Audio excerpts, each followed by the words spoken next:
Bismillahirrahmanirrahim. La louange est à Dieu, le créateur du monde, celui qui existe sans début, sans fin, sans endroit, sans comment et ne dépend pas du temps. Absolument rien ne ressemble à Allah et il est celui qui entend et qui voit. Quoi que tu puisses imaginer, Dieu en est différent. Que l'élévation en degrés et la préservation de sa communauté, de ce qu'il craint pour elle, soit accordée à notre maître Muhammad al-Amin, l'honnête, celui qui a appelé à la religion de vérité, l'islam, la religion de tous les prophètes, du premier Adam au dernier Muhammad sallallahu alayhi wa sallam. Allah subhanahu wa ta'ala dit dans le Coran honoré: Laysa kamithlihi shay' wa huwa as-sami'ul basir. Absolument rien n'a de ressemblance avec Allah et il est celui qui entend et qui voit. Notre maître Muhammad sallallahu alayhi wa sallam a dit: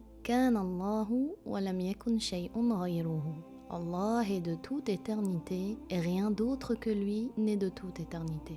Dieu existe avant l'espace et le temps. Il est le créateur de l'espace et du temps, et donc il n'a pas besoin de l'espace ni du temps. Il existe sans l'espace et sans le temps. Il n'a pas besoin de ces créatures. On ne dit pas où, ni quand, ni comment à son sujet. On ne dit pas qu'il est partout. On dit que Dieu existe sans endroit, sans comment, et ne dépend pas du temps. Allah subhanahu wa ta'ala, qui est exempté de toute imperfection, n'a pas besoin des créatures. Il n'a besoin de rien de toute éternité. Il n'a donc besoin ni des directions, ni d'un endroit dans lequel se trouver, ni d'une chose dans laquelle exister. Il n'a pas besoin, ta'ala, de qui le caractériserait par l'existence, car le besoin contredit la divinité. Allah est le créateur de l'espace et du temps. Il n'a pas besoin de ces créatures. Les savants de l'islam disent: Dieu existe sans endroit, sans comment, et il ne dépend pas du temps.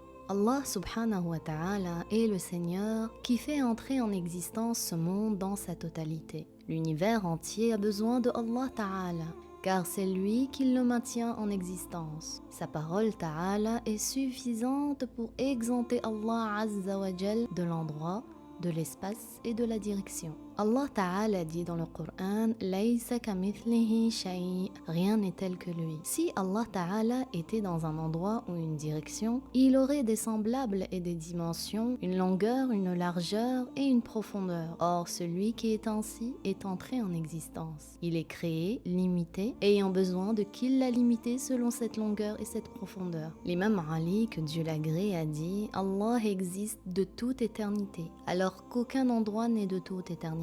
Et il est maintenant tel qu'il est de toute éternité. L'imam Ali a dit également au sujet de l'exemption de Allah Ta'ala de la position assise: certes Allah a créé le trône comme manifestation de sa toute-puissance et il ne l'a pas pris comme endroit pour lui-même. Le grand imam Ahmad al-Rifa'i, que Dieu l'agrée, a dit une parole éminente et globale concernant l'unicité de Allah Azza wa Jal et son exemption Ta'ala de la ressemblance avec les créatures. Ghayatul ma'rifati billah al-iqanu bi wujudihi Ta'ala bila kayfin wala makan.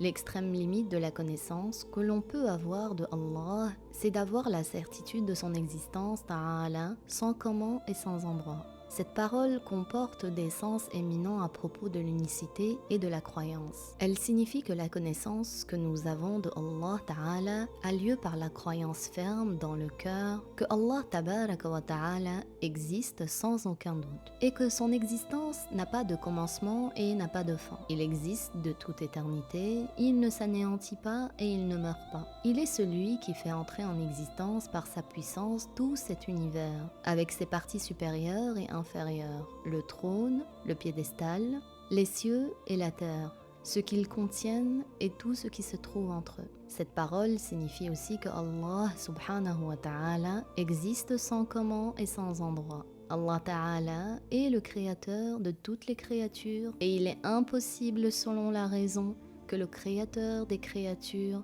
leur ressemble. Il est donc impossible que Allah Ta'ala ait une image ou une attitude, une forme, un volume ou une quantité, ou qu'il soit concerné par le mouvement ou l'immobilité, ou le fait d'être rassemblé, en contact ou séparé de quelque chose. L'endroit et la direction sont également impossibles au sujet de Allah Azza wa Jal.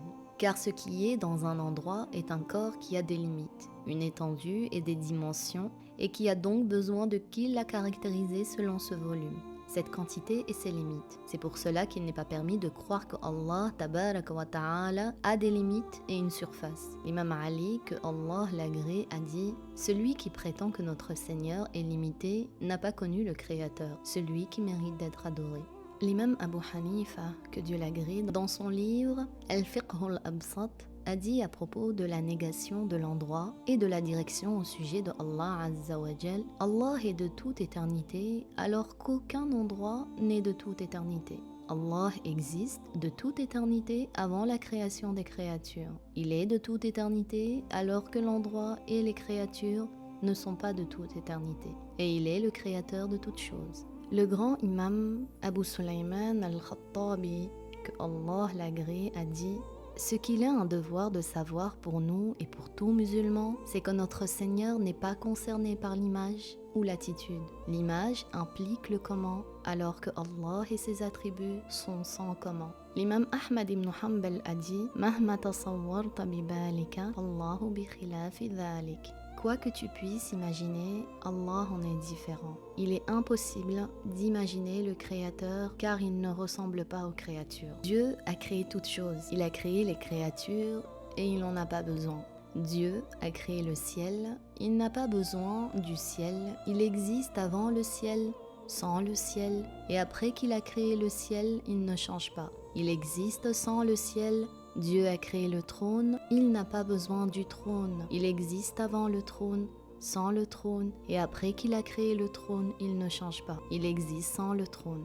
Dieu a créé l'endroit, il n'a pas besoin de l'endroit. Il existe avant l'endroit, sans l'endroit, et après qu'il a créé l'endroit, il ne change pas. Il existe sans l'endroit. Allah Ta'ala dit dans le Coran, absolument rien n'a de ressemblance avec Allah, et il est celui qui entend et qui voit. La louange est à Allah, le Créateur du monde.